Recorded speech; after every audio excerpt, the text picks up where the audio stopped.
ভাই ভিডিওটা একটু দেখেন, আপনি হাসতে বাধ্য হবেন, আমি গ্যারান্টি দিলাম। হ্যাঁ, ফাইজলামির তো একটা লিমিট থাকা দরকার। এটা আবার কোন ধরনের ফাইজলামি একটু দেখেন।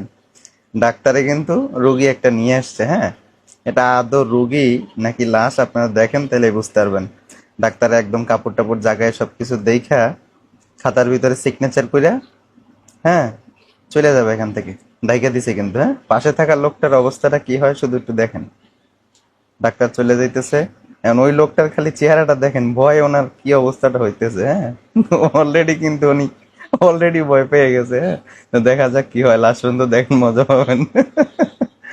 হ্যাঁ, খালি কি হয় লোকটার সাথে ঘটনাটা দেখেন। হ্যাঁ, দেখতেছি কি হয় আমরা অলরেডি কিন্তু পালারা দিয়ে ফেলাইছে রুগিনের লাশ। তার অবস্থা, চেহারাটা দেখেন লোকটার কি অবস্থাটা হয়েছে। লোকটা দেখেন ভয় উঠতে যায়, একদম চেয়ারের পিছনে যাই দাঁড়াইছে। হ্যাঁ, দেখেন লাস্ট পর্যন্ত দেখেন কি হয়, মজা পাবেন। উনি খালি দেখেন লাশ কিভাবে উঠে বসছে ভয়ে। ভয়ে দেখেন একবারে যে চুলের নিচে ঢুইকা দরজা দিয়ে বাইরে যাওয়ার চেষ্টা করতেছে। ভাই এটা কোন ধরনের ফাইজলামি? লোকটা তো আরেকটু হইলে স্টক করতে হবে ভাই।